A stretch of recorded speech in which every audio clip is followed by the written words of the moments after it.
are live. That was Brent Musburger's famous line back when he worked for CBS Sports. You are live. You are looking live from Kansas City, Missouri. Hilarious. You tweeted it out. Yep. We're live discussing the fall of Notre Dame football. Wow. Wow. Like they fired their wide receiver coach today. No, really? Mm-hmm. It looks to me like the SEC's head coaching search is kind of very mediocre. I mean, I like Mike Elko's a good coach. Is he? I was like, I thought Texas A&M was going to make a big move, but I guess since they, really can't, I don't know if they can. They probably got enough money too, but.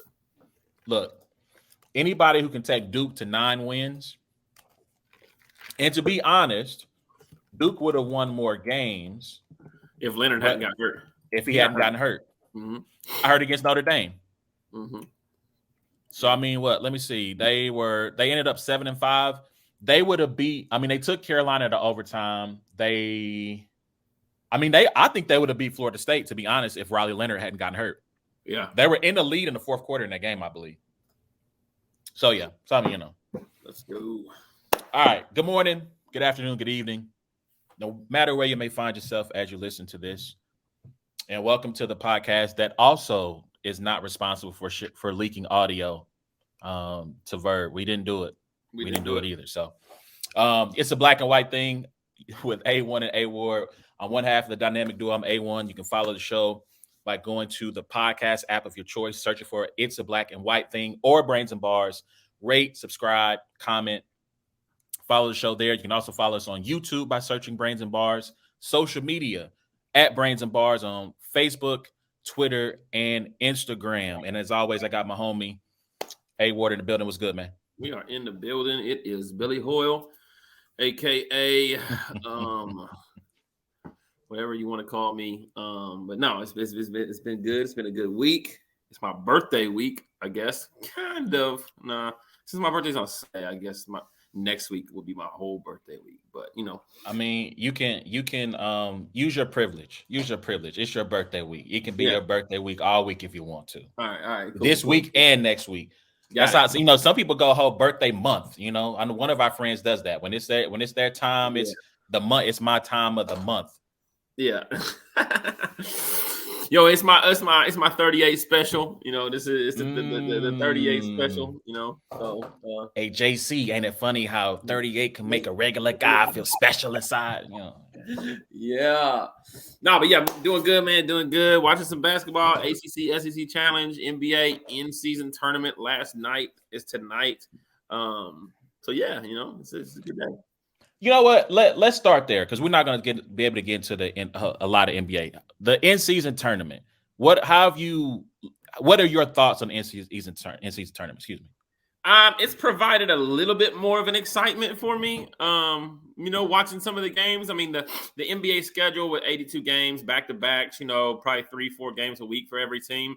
A lot of things can kind of get lost. A lot of matchups that are actually marquee matchups can kind of get lost until you get to the playoffs and you realize oh, these teams kind of been going at it all year, And I think that Golden State and Sacramento is a true testament to that. So tonight, Golden State and Sacramento, is a game that I'm like, okay, this is kind of like a playoff type game tonight, I want to tune in and watch this, And so I do like it in that aspect.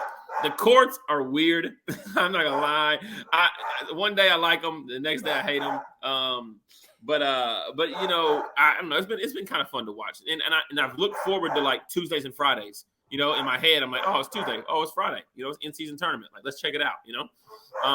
It is still very confusing, and I don't know how I feel about the whole aggregate, score being the tiebreaker and all that good stuff. There's a game that comes on tonight where somebody has to win, and if they win by more than 23 or something, I'm like, oh, that's kind of interesting.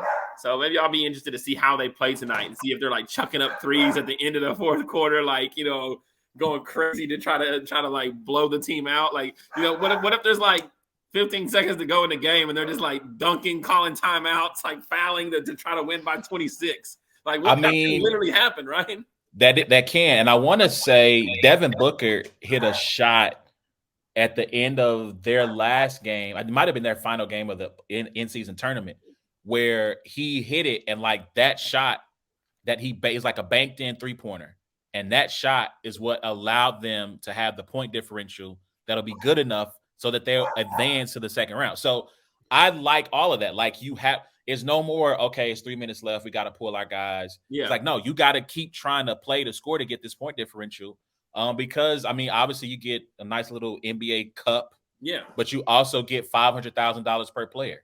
That's nice. And then for some players, that's a good chunk of money. That's a good chunk of money, especially if you 12th man on the roster. Yeah. Right? So I mean, as far as the courts go, I think the courts are cool. I like the courts. I think the courts are there purely from a marketing standpoint. I think that is to appeal to, one, younger viewers, and two, to those who play like 2K, right? Those who are playing in the my player on the courts. I don't play 2K, so I'm not gonna get the vernacular right. But like for those who play 2K, the my player, they're playing online with their friends. They're playing online in leagues that they create themselves to play in, and so they're having these customizable courts and customizable setups. I think that is strictly a marketing move for that type of audience to try to draw them in. So I can appreciate that. I like it. And some of those jerseys that I hated on, I'm like, once I saw them live, I was like, okay, I'm not a jersey wearer these days, but I'm looking at the standings, and there's a lot of teams I think we expected to do a little bit better than where they ended up. And so obviously Lakers and the Pacers are already 4-0. I think they've already clinched, their divisions. Milwaukee's going to win tonight. Jimmy Butler's not playing, and I think they're already up big. So like they're going to clinch that at 4-0. Okay. But like the Clippers and the Mavericks are at the bottom of this Group B. Oklahoma City Thunder, which SGA has been going crazy all year, is at the bottom of Group C with San Antonio. With the 27-point differential, too. Like, that's crazy to me. So, basically, their one win, I think it must have been against San Antonio. They smacked them. Yeah. But then I know they had that tight game against Golden State. They lost. I don't know if they lost to Sacramento. And the other one, I think it was. Actually, I'm looking at it here. Yeah, so they lost to Golden State. They lost to Sacramento. They smacked San Antonio. And they are not going to. So, how this works is A, B, and C groups, right? The leader goes on. So there's six, there's 3 on each side. So that's 6 teams. And then there's one more team, or how many? Hold on. Let me go to the frequently asked questions. So I didn't know if only 8 teams went to the next level. So then there would be like one wild card from each conference, is what I gather. So there's going to be a lot of 3-1 teams. So 8 teams advance to the second and final stage. Yeah. So you're going to have this. So from each conference, right? You have the 3 group winners, and then the 2 best records or not point. 2 best, 1, right? Because 3 group winners, and then 1 on each side. Yeah, 2 total. Yeah. So it wouldn't be two. Right. Not from each conference. So 1 from each conference, right? Yeah. And so whoever has the best record that didn't win their group and the highest score differential. Yep. Yeah, interesting. Yeah, so now I need to go. So now I need to go back and see. So yeah, I mean, Denver not making it, I thought was very surprising. Yep. Let me see. So you got Pelicans. Wow, the Rockets have a chance. So you're gonna have Pelicans. Who they got? They got to play. Oh, they're done. So they played all their games. There's only Rockets play Dallas tonight. And that's it. That's the only game in Group A from the West. Group B, I'm sorry. So yeah, this is going to be interesting. So you have the Rockets have a chance to make it. The Timberwolves have a chance to be that wild card team. Actually, you know what? No, Golden State could. I don't know. Their point differential, they're only a +5. So they're going to have to. It says they're +1.7. Are you looking at betting odds? No, I'm looking at ESPN, like the ESPN standings. Like if you go to the ESPN app and then you go to in-game standings, and then you just scroll over, it tells you differential. So yeah, I don't know. But yeah, we'll see. I guess and I think that's kind of a frustrating point to it. Is just like we're not able to watch it with complete clarity. There's a lot of games going on tonight, so you're kind of like, all right, it's kind of like a lottery type thing. Like everybody gets done playing, it's like, let's do the numbers. So maybe there's an advantage to Golden State and Sacramento because they're going to play the last game, the late game. You know what I mean? Yeah. I mean, because you'll know exactly what you need to do if you're Golden State, like how much you need to win by. Yep. So yeah, we'll see. I'll be interested to see. Obviously, like you said, we know teams like the Lakers will be going on to the next round. The Bucks, I mean, they have their point differential, I think, is tied with the Pacers for the best point differential. So as long as they win, they should be in even at 3-1 because their point differential is going to be one of the best in the league. So as long as they win and maintain, even if they lose, if they just lose by a couple of points, they'll probably be moving on to the next round. So yeah, I think it's fun. I think they need to call it the NBA Cup and stop calling it in-season tournament because that just like that's not. There's I no don't like that. genius It's to not. that. Yeah, it doesn't roll off the tongue easy either. So it's like, Yeah, it's called the NBA Cup. Just call it the NBA Cup. They marketed this or they branded this kind of off of European soccer, which they have various. You have Champions League, you have FA Cup, you have these different tournaments that you play during the season.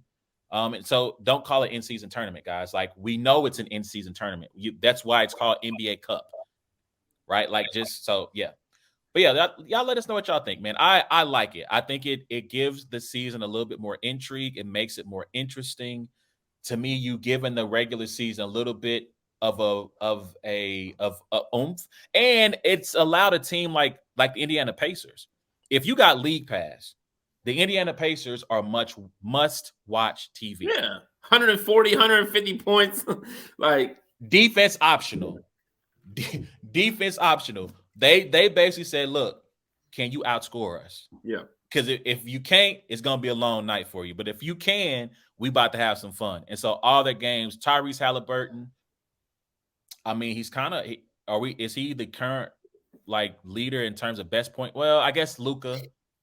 I can't forget about Luka, so please forgive me. But I mean, in terms of playing the position from in today's standards of being both an assist man and a scorer, I don't think there's a better guard in the league right now than Tyrese Halliburton. That's interesting. Okay. I mean, again, because you said assist and scorer, I think Luka's a better assist and scorer than Halliburton. Man, I think Tyrese Halliburton went like 2 games. We had something like 25 assists and no turnovers. And no turn. Yeah. I mean, and have the ball, I don't think his usage rate is as high as Luka's because Luka dominates the ball, but still to be a lead guard, to have the scoring responsibility that he does, and still to be able to set up your teammates and not turn the ball over at that rate, man, I don't know. Yep. So yeah, I think if it's not Luka, it's him. I just put it to you like that. Dang, this is where you got to like do your research before the show because now I'm like looking this up on the run, on the fly. Let's see, Luka's at 34% usage rate, and I do not see. I'm gonna have to do a search. Halliburton, wow, he really doesn't handle the ball as much as I thought he does because I don't think he's in the top 50 for usage rate right now. Wow. So that's interesting. Anyway, so I'll figure that out later and come back and we'll look into it. But yeah, let us know what y'all think about this in-season tournament. I think it's going to be really fun, especially once we get to the knockout stages, single elimination. I don't know if they play those all in Vegas or not, but I think it's going to be fun to watch. Yeah. All right, so let's get into it, man. Let's move on to college football because as we were getting ready to start the show, everybody gather your kids, gather the family members around.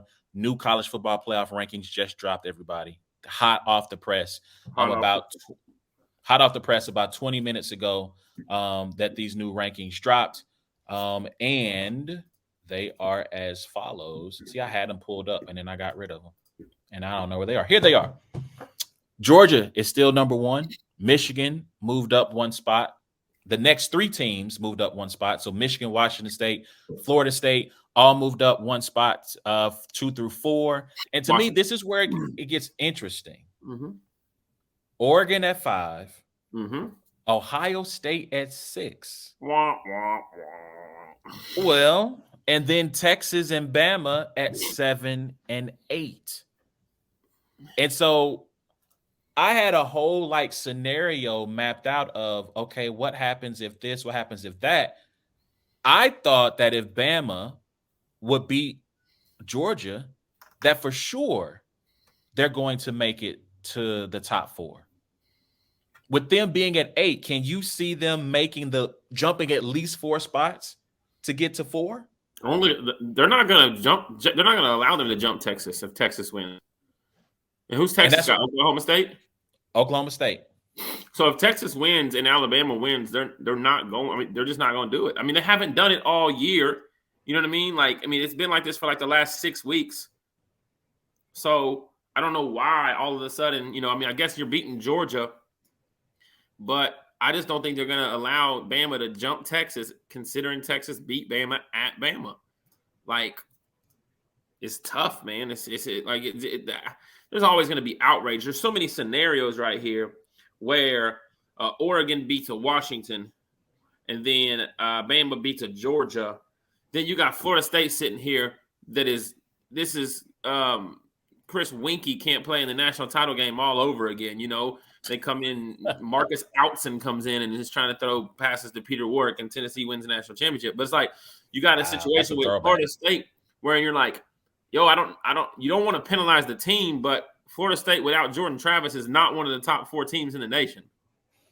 So I think the problem but you're not going to allow a 13-0 Power 5 conference champion to not be in.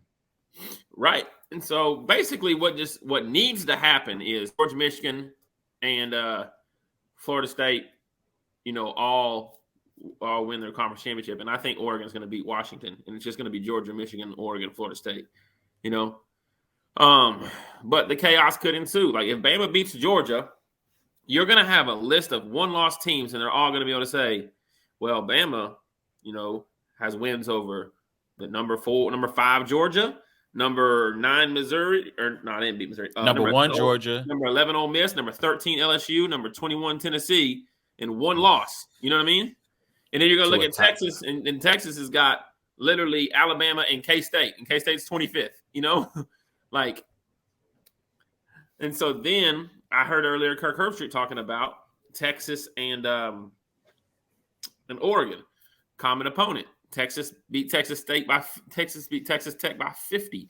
Oregon beat them by 1 possession on, like 38-30. They're both 1-loss teams, So you're going to have a bunch of if for some reason Bama upsets Georgia, you're going to have a bunch of these 1-loss teams where, in my mind, even if Georgia loses to Bama, they're probably one of the top 4 teams.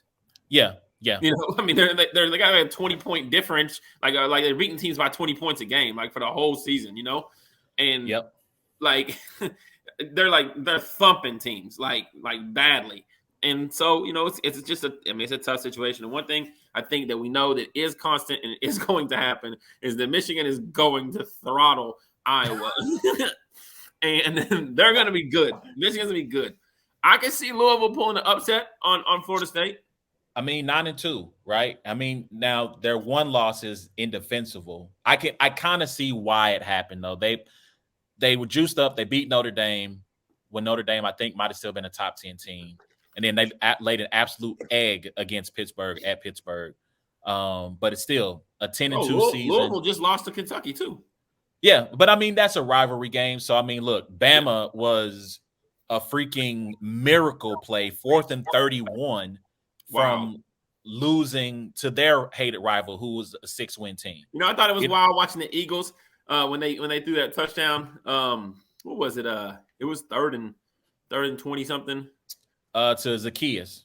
Yeah, and you see the Alabama quarterback sitting back there with time, rolls out a little bit to his left, finds a receiver in the back corner of the end zone. I was like, man, I'd like to put this Auburn-Alabama touchdown pass beside an Alabama. Like it was kind of the same type of situation. But yeah, and we're talking about an Auburn team that lost in New Mexico State the week before. And that's what I'm saying. Like, so yeah. I can forgive Louisville for laying that egg, because it happens. It happens. But I mean, can we just tell Kirby Smart to just shut up? I just don't like Kirby Smart. What with him talking about don't give me the speech about don't talk about them barely beating Auburn. Like I know I've been in Did you that just hear him game. say, no offense to Tim Tebow, but that Milroe is a more of a bigger physical Lamar Jackson?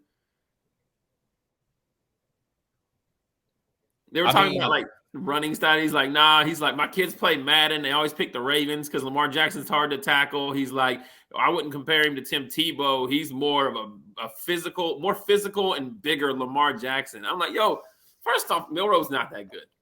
Well, hold on, wait. As a runner, I don't think he means as a passer. I know he's saying everything he needs to say to get his team. Come on, man. I agree with that. He's in between. He's like, from a running quarterback prototype.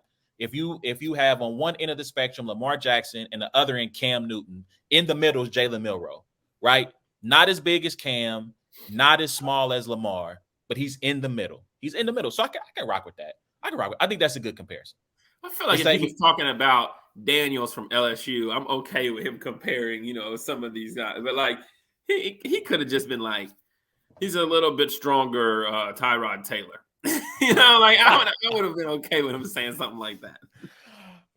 I'm gonna tell you, speaking of Jaden Daniels, if he doesn't win the Heisman Trophy, no offense to Bo Nix, no offense to Michael Penix Jr. They've had phenomenal seasons. They've been great. But Jaden Daniels, to me, has been unbelievable. I forget the stat. I know they're talked about like he has like 60 to 20-yard plus runs or something this year. And like the next closest person had like 20. And it's just like his season has been amazing. And to me, I feel like at certain times, the Heisman voters get away from awarding the most outstanding player for the year, and they award it to the most outstanding player on the team with the fewest losses. Yeah. Well, that's the same thing with the NFL MVP too. Sometimes don't get me. Is this the first year, or maybe am I late to this? Is this the first year where they're allowing conference championship play to affect the voting?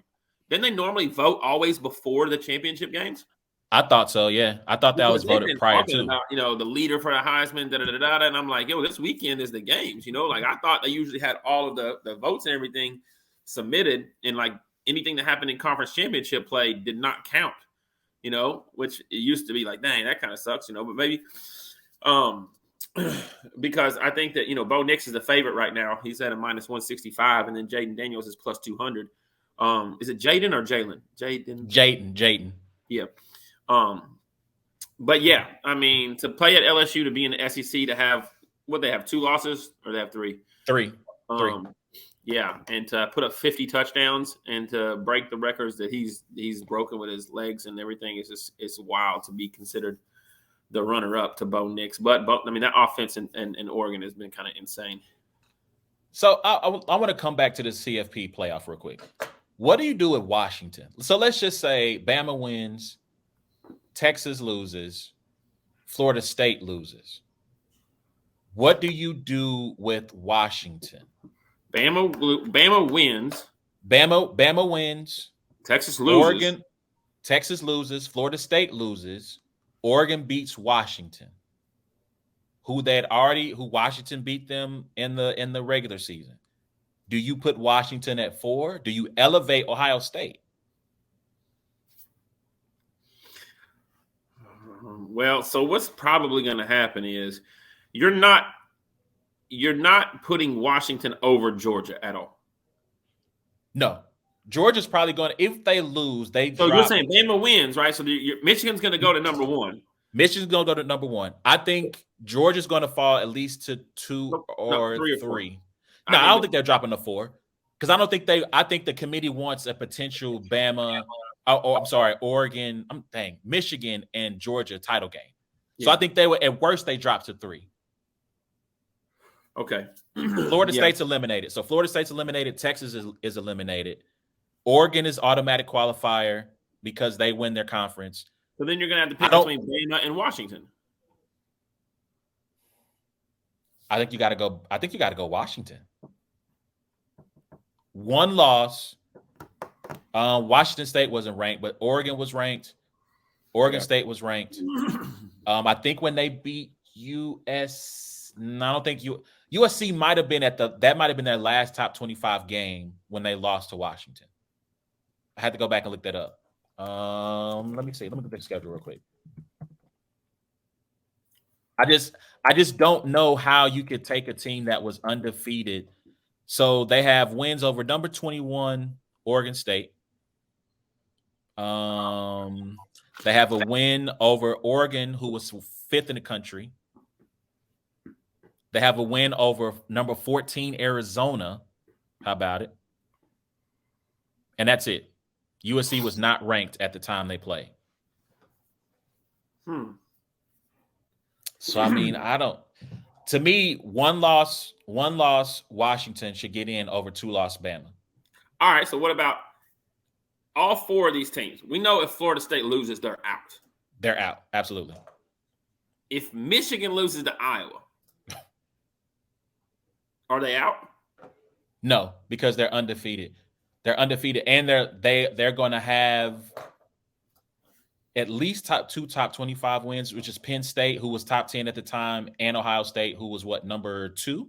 So you think it's possible that if Georgia lost, Michigan lost, and Washington lost, that all 3 of those teams could stay in, and Oregon would just join them? Yes. I don't think Bama's resume is not crazy enough to me.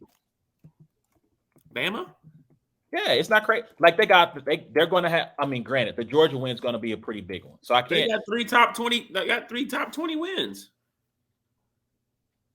Ole Miss, LSU, Tennessee.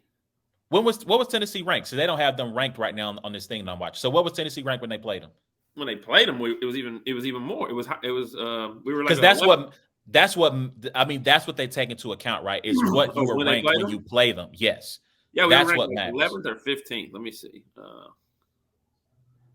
Man, I just don't know how you push Alabama from 8 to 4 and yet remove Washington, who's undefeated, has 3 top 25 wins and a win, and they would have split the season series against the team that they beat the first time around.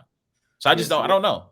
They lost Texas, then they beat Ole Miss, number 15, then they beat number 17 Tennessee, then they beat number 14 LSU, and now they play UGA, number 1. So they'll have 4 wins against the top 20. So I don't know, man. Like this is going to be, if chaos ensues, because we almost got chaos last week.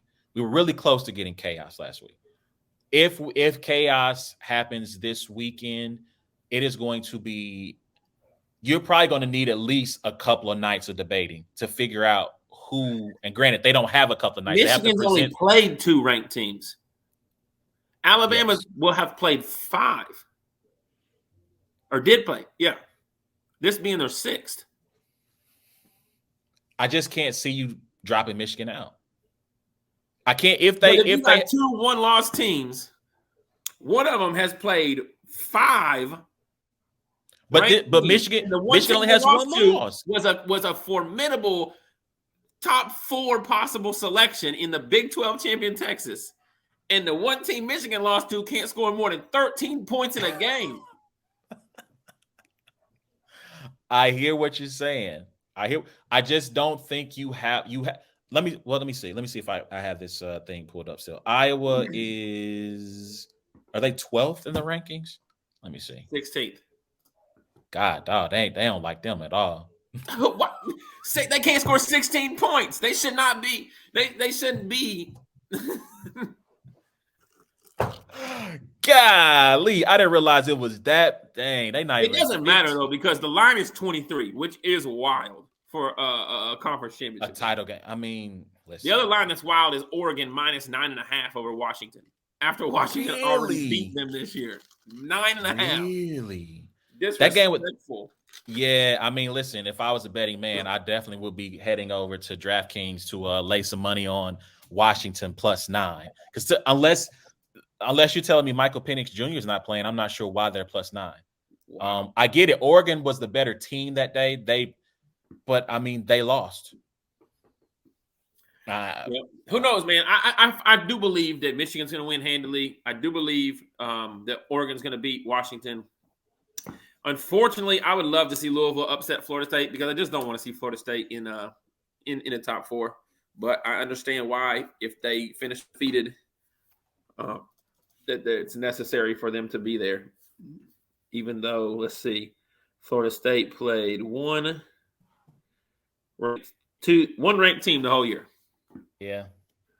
Duke. And now they're playing their second ranked team in Louisville. I mean, that's kind of crazy. Oh, I lied. My bad. They beat LSU. That's a huge win, actually. First game of the year. First game of this, yeah. Florida State is only favored by 2.5. Yeah. Yep. Wow. Let's see. Let the games begin. Let's see. We got Friday night's Pac-12 championship, I believe. Yep. And then everything else is on Saturday. Yeah. Everything else on Saturday. Man. What about Liberty? What are we doing with undefeated Liberty at 24? They play in the Conference USA Championship Friday. I think would they be the highest group of 5 ranked teams? I think you get it. They get a New Year's Six bowl. Mm-hmm. Yeah. So I mean, there you go. So there you go, Liberty. You're not playing for the championship, but you get a New Year's Six game. So there you go. Thanks for coming. We appreciate you. Man, this is going to be interesting. I can't wait to see how it all plays out. Y'all let us know who y'all think. Who is going to be the final top 4? I am going to say Georgia beats Bama. Michigan obviously beats Iowa. I'm going to say Oregon beats Washington. It's going to be chaos. They're going to slide Texas in there at 4. I promise you. Texas is going to beat Oklahoma State, and Florida State's going to lose to Louisville, and Texas will jump Ohio State and be there at 4. Oregon, oh, dang, they already. I don't know if you can put Texas over Washington. I think Washington has a better resume. They're going to have the Bama, especially Bama loses, right? I mean, Texas has the Bama win, but they lost to Oklahoma. They lost to K. Were they the ones that lost to KU? Who lost to KU? No, Texas only has 1 loss. They only lost to Oklahoma. My bad. Yeah. Somebody lost to KU. I think it was Oklahoma who lost to KU. I just think the teams that are playing this weekend have the biggest advantage, right? Ohio State, I don't see them making it into the picture unless something ridiculous happens, right? And then, you got the teams that are playing this weekend that have an advantage. So I think Texas has an advantage. Obviously, if Washington wins, they're in, but if one of those teams slips up, one of those top 4 teams right now slips up, the 2 teams that are able to take advantage of it to me are Oregon if they beat Washington, and Texas if they win the Big 12 championship. I ain't gonna hold you. I think if Washington loses, I'm going to say the top 4 is Georgia, Michigan, Oregon, Washington. I just think it's going to be really hard to keep that Washington team out. I think their resume is just as good, if not better than Texas's. I understand that Texas would have won the Big 12. But yeah, I think they're a better team. I think their resume is better. So we'll see. That's crazy. We'll see. All right, man. Let's see what else. We got anything else in the world of college football? Nope, we talked about. Let me get my bars off on this. So this is the final season of the Pac-12. Although I do have the Pac-12, you did rise on my Kofi list a little bit just because y'all put the Notre Dame game on the Pac-12 channel. I had to sign up for Fubo just to watch the game. Fubo then, in the smallest of fine print, when you go to cancel your free subscription, they have all these big manage your subscription here, manage the tiers. And at the very small print, at the very bottom, it goes cancel subscription. So I had to look. I mean, I had to Google how to find to cancel the subscription. I tweeted Fubo and was like, yo, y'all really gonna make me call the 1-800 number just to get out of this deal? I went back, looked again, and saw the fine print and went, oh, my bad. Never mind. But they're I mean, granted, the Washington State and Oregon State, they will be the Pac-12 next year. They won a court case where they get to keep all the money. So, they got the house, the kids, the dog, and the rest of the schools are going to have to start over again and rebuild their life. But But that's preliminary. That's going to probably go to like the state court in Washington before it's finally settled. But this makes me sad to see that the college football season, to me, it's not going to be the same. No. Next year's a 12-team playoff. To me, the 12-team playoff diminishes the regular season. It doesn't make every game as important, right? 2 losses, 1 loss, depending on who you lose to, you could probably still win your conference and still get in. 2 losses, you're probably still looking at a New Year's Six bowl, depending on who you are. 3 losses, you're done. Now you can lose 2 games, maybe 3. Let me go and look at these rankings here. And LSU right now, Mike could possibly jump in that top 12 with 3 losses. I mean, they can't, right? So I'm looking at it now. There's 2. They're the first 3-loss team, right? They're ranked 13th, so they would miss out because nobody else is going to move. There's no more games to be played. But if if a Texas was to lose, they're not dropping. They wouldn't drop out of the top 12. You don't think so? I don't think so. They would probably drop to 12. I would think. Ooh, I don't know. Yeah, so it's an interesting. Yeah, it's an interesting thing. But I guess my thing is, right, like the Michigan and Ohio State, the last 3 years have had huge stakes tied to them. College football playoff implications. Next year, if number 2 Michigan plays number 5 Ohio State, I mean, okay, they're playing for the Big Ten regular season title, and home they get a bye. Okay, that's cool, but it's not the same as the winner goes on to play for the national championship potentially, and the other one gets left out in the cold. And they go to a great bowl game, but it's not, the stakes are just not the same. And we're inching closer to professional college football, which it really is already. But we're in everything. Yeah, but I mean we're getting closer to that, and like I said last week, college football is my favorite sport to watch, in part because of the tradition, the rivalries. We're losing a lot of those matchups. Shout out to Washington. I think it's Washington and Washington State who signed up to play each other for the next 5 years. But like we're losing Oregon State. We're going to lose Oklahoma State. We've already lost KU, Mizzou. Like we're losing all of these matchups that were played for hundreds of years before winning and money destroyed it all. Because your season, as being a Notre Dame fan, right, with their 3rd loss, well, the season has no meaning anymore. And I'm like, that's not, like, the season still has meaning. Like you still have a chance to get better and progress as players. That's part of the reason I like to watch the sport, because you get to see these young men start and mold themselves into better players as the year goes on. Look at Bama. Bama's offense was atrocious the first 3-4 games of the year. They tried everything they could to get rid of Jalen Milroe. Ty Simpson, come on up. Tyler Buckner, come on down. And it didn't work. They went back to Jalen. They stuck with it. And then you got Jalen after the game screaming, "Give me my Heisman Trophy." And I'm like, okay, well, okay. Yeah. Pump the brakes, my young man. Great. You overcame some things. You had a really good season. You won a huge game. But I'm not trying to hear, "Give me my Heisman Trophy." Maybe next year. This is a great start to your campaign, sir. Yeah. For 2024. But yeah, man, you get to see these kids grow, and you get to see them mature and play better and be better. And we're losing that. We're going to lose some of that. Let me ask you this: do you think that this, however, will help out the hot seat for coaches? In regards to a 3-loss season. Like you're still playing throughout the year. You're like, yo, we only got 1 loss. We only got 2 losses, whatever. We have something that we can, like, okay, they were almost in the top 12. Let's give them another year. Whereas some years it's like you finish 15, 20 or whatever. It's like, now we have expectations here. Like it provides like the 10 more teams to have like a little bit of a, man, we were almost there. I think it makes teams less patient, because now that you have 12 teams, if you're consistently 13 through 15, you're getting fired. Like Jimbo Fisher was 45-25. Yeah. And he got fired. Kevin Sumlin, his predecessor, was 51-26. He got fired.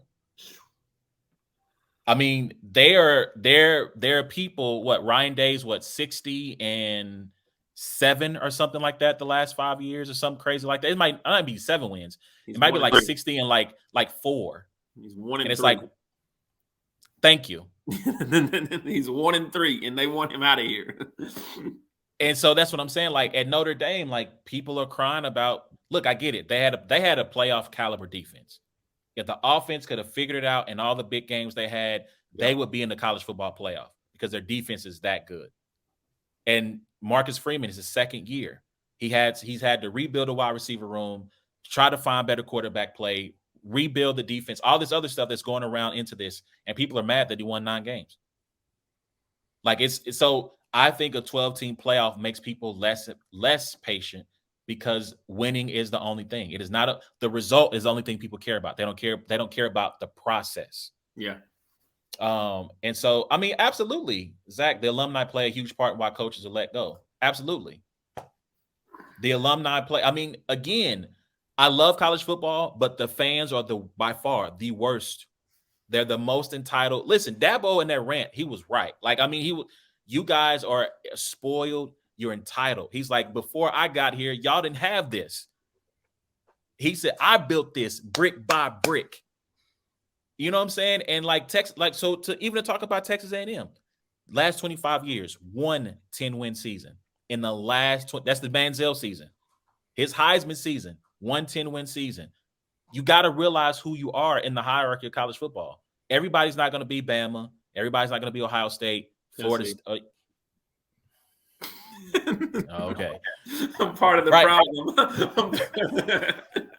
Everybody's not going to be top tier. And if you're A&M, I get it. You got money to blow. You got money to spend. You just paid Jimbo Fisher $75 million to go away. $75 million. So I get it. You got money to spend. But just because you spend all that money don't mean you're going to make it to the upper echelon. Sometimes you're just an 8-win school, and you got to be okay with that. And so I don't know, man. I don't think it's going to be anything is going to change in that regard. I'll say this much as we get over to the NFL or whatever, but I've never been a Pac-12 fan ever. I've never been a Big Ten fan or a Pac-12 fan. I've always Big 12, whatever, ACC, whatever. I've always kind of been anti Big Ten and Pac-12. This year made me sad to see the Pac-12 go. I like what they had this year. I enjoyed watching their teams play. Dion in Colorado, just Washington, Oregon, even Oregon State and Arizona. I watched the games, and I'm like, man, even USC. I mean, USC didn't have a great year. They got Caleb Williams, whatever, but it was exciting and entertaining football to watch. And I'm like, this would be your last year, to where I've finally come around and be like, you know what? Now the Big Ten, they can still blow that thing up. I don't give a damn about none of that. So, but the Pac-12, I'm sad to see it go. So I will pour out a little bit of Dr. Pepper for the Pac-12, and we'll keep it moving. To quote Michael Irvin, we're losing recipes. We are losing recipes. If you don't know that rant, just go look up Michael Irvin. We're losing recipes. It's one of the great rants of all time. But yeah. Like the Pac-12, this is the year. Like we needed, like where was Jeff Bezos at? Where's Steve Jobs? I'm sorry, rest in peace, Steve Jobs. Where's Bill Gates? Like, please step in. So I actually tweeted that. I'm like, hey guys, would you mind doing me a solid? Yeah. You have billions. Give them $60 million a year to keep the conference intact so they can play. As we close the door on college football, I told y'all about Deion. I told y'all that Deion was going to have to recruit, and that transfer portal thing was not going to work out. I've just read an article today. Deion's class is like in the 60s, and he just lost his 4-star QB recruit from last year, 3-star QB recruit this class, another recruit in the class of 25. He's not going to be there long if he don't bring in the classes. Listen, he's not going to be there long if he does not get the kids there. The transfer portal is there to cover up the wounds. It's not there to do cosmetic surgery. So that's all I say about that. Good luck to him. I do wish him well, but he better get on that recruiting trail. You can't wait to the last minute and try to snatch up a couple of 5 stars. I think that's going to be enough to get the job done. All right, man, let's jump into this.